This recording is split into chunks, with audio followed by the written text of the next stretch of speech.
Évangile de Jésus-Christ selon saint Matthieu. Jésus était né à Bethléem en Judée, au temps du roi Hérode le Grand. Or, voici que des mages venus d'Orient arrivèrent à Jérusalem et demandèrent « Où est le roi des Juifs qui vient de naître? Nous avons vu son étoile à l'Orient et nous sommes venus nous prosterner devant lui. » En apprenant cela, le roi Hérode fut bouleversé et tout Jérusalem avec lui. Il réunit tous les grands prêtres et les scribes du peuple pour leur demander où devait naître le Christ. Ils lui répondirent « À Bethléem en Judée. Car voici ce qui est écrit par le prophète « Et toi, Bethléem, terre de Juda, tu n'es certes pas le dernier parmi les chefs-lieux de Juda, car de toi sortira un chef, qui sera le berger de mon peuple Israël. » Alors, Hérode convoqua les mages en secret pour leur faire préciser à quelle date l'étoile était apparue. Puis il les envoya à Bethléem en leur disant « Allez vous renseigner avec précision sur l'enfant, et quand vous l'aurez trouvé, venez me l'annoncer, pour que j'aille moi aussi me prosterner devant lui. » Après avoir entendu le roi, ils partirent. Et voici que l'étoile qu'ils avaient vue à l'Orient les précédait, jusqu'à ce qu'elle vienne s'arrêter au-dessus de l'endroit où se trouvait l'enfant. Quand ils virent l'étoile, ils se réjouirent d'une très grande joie. Ils entrèrent dans la maison, ils virent l'enfant avec Marie sa mère, et tombant à ses pieds, ils se prosternèrent devant lui. Ils ouvrirent leur coffret et lui offrirent leurs présents, de l'or, de l'encens et de la myrrhe. Mais avertis en songe de ne pas retourner chez Hérode, ils regagnèrent leur pays par un autre chemin. Acclamons la parole de Dieu.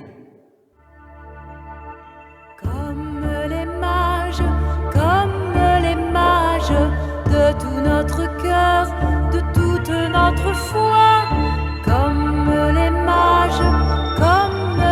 mages, Seigneur, nous marchons vers toi. Frères et sœurs, à Noël, nous avons célébré la naissance de Jésus-Christ, le Verbe de Dieu, dans un endroit caché, à l'insu de tous, sauf de quelques bergers.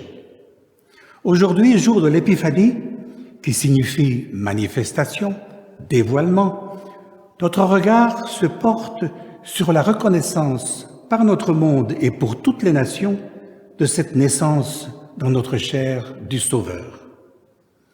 C'est cette reconnaissance que nous raconte le récit évangélique du pèlerinage des mages jusqu'à la crèche. N'y voyons pas un récit historique, mais plutôt un conte qui, comme les paraboles, peut nous dire des choses essentielles. Ce conte nous indique le chemin que nous pouvons, nous aussi, emprunter, à l'exemple des mages, pour reconnaître le Messie sauveur et l'honorer. Alors, voyons quel fut leur parcours. Les mages, contrairement à ce que le folklore et les images nous font dire, ne sont pas présentés par le récit évangélique comme des rois. De même, l'Évangile ne dit pas qu'ils sont trois. Ce n'est qu'au 8e siècle qu'on a nommé trois mages, Melchior, Gaspard et Balthazar.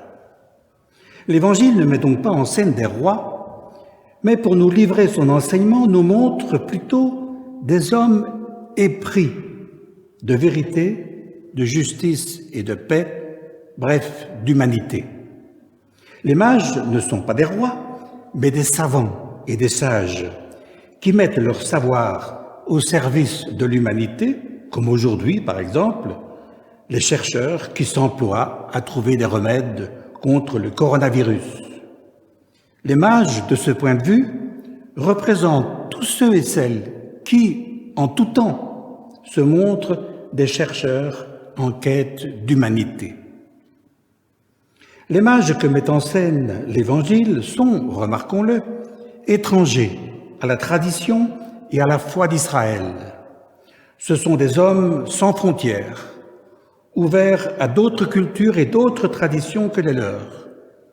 Ce qui qualifie aussi leur recherche, c'est qu'ils sont plusieurs. Ce ne sont pas des chercheurs solitaires, mais des chercheurs solidaires, unis par un même désir. Ils se tiennent, ils s'entretiennent, ils se soutiennent ensemble, en dialogue, dans leur recherche de vérité et d'humanité.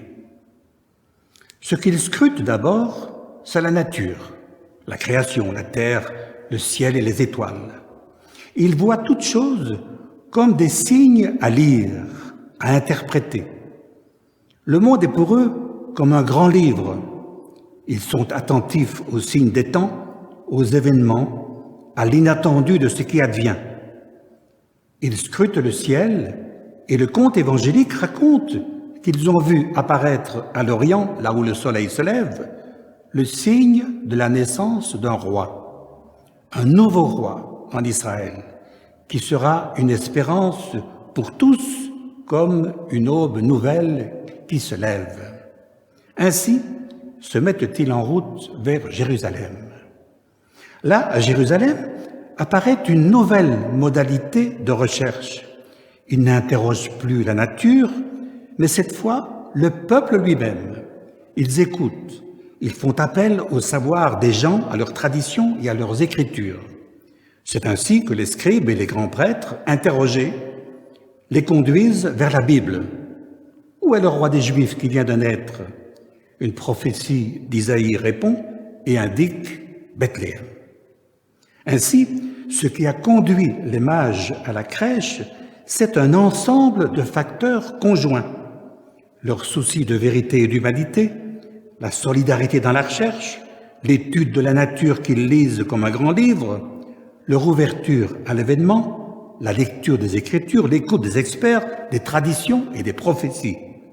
C'est tout cela qui conduit nos mages chercheurs jusqu'à la reconnaissance de Jésus-Christ, le Verbe fait chair, couché dans une mangeoire. Et au terme de leur pèlerinage, ils font allégeance à l'enfant Jésus, le roi des Juifs qui vient de naître, lui offrent des présents en reconnaissant en lui un don du ciel, une promesse de justice et de paix. Mais faisons un pas de plus, un pas essentiel pour notre compréhension du texte. Les mages ne sont pas des rois. Et pourtant, vous l'aurez noté, il est question de royauté dans le texte. Le mot roi vient 2 fois dans le récit. Une fois pour désigner le nouveau-né, une autre fois pour désigner Hérode. 2 rois donc qui apparaissent comme des figures antagonistes. Le roi qui vient de naître est désigné comme Messie, espérance de paix, de justice pour le peuple et de salut pour l'humanité entière. L'autre roi, au contraire, Hérode, est dans le récit la figure de l'inhumanité, du mensonge et de la barbarie. La suite du récit évangélique, en effet, nous raconte que le roi Hérode, avide de se maintenir au pouvoir, ordonna le massacre de tous les nouveau-nés. Et le récit continue en précisant que c'est par un autre chemin. Les mages s'en vont. Ils prennent un autre chemin. Ils se détournent de la royauté d'Hérode. C'est à un autre roi, à un autre type de royauté qu'ils font allégeance. Ils font allégeance à un roi doux et humble de cœur, à l'opposé de tous les Hérodes du monde. Le mystère de Noël, frères et sœurs, nous plonge ainsi dans le réel, un réel qui est traversé par des forces du mal et par des forces du bien.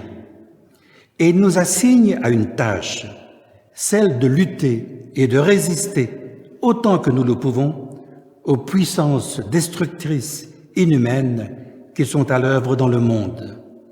Aussi le mystère de Noël ne nous éloigne-t-il pas des enjeux de notre monde qui est encore aujourd'hui en proie à la guerre, à l'injustice, à la recherche à tout prix de la puissance et de la domination.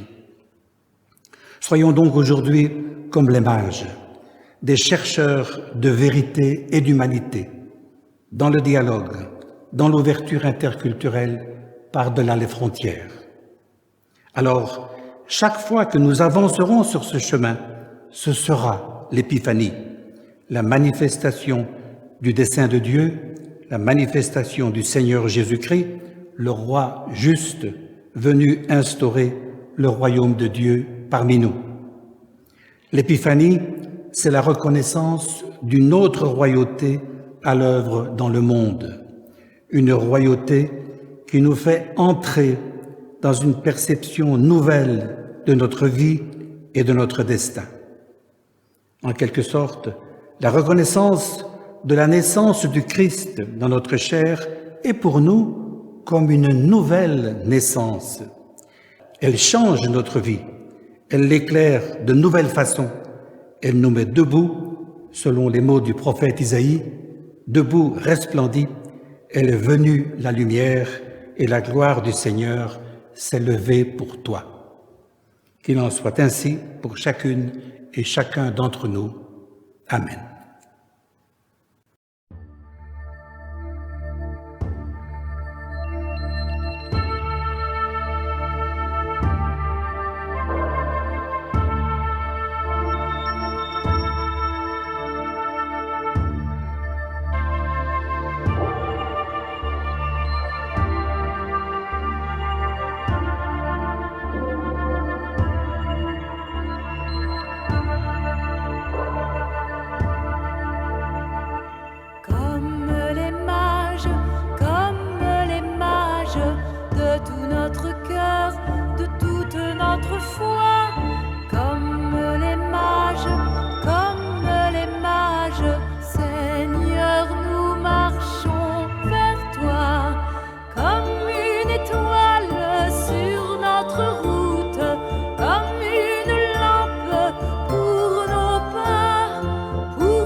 notre foi, comme les mages.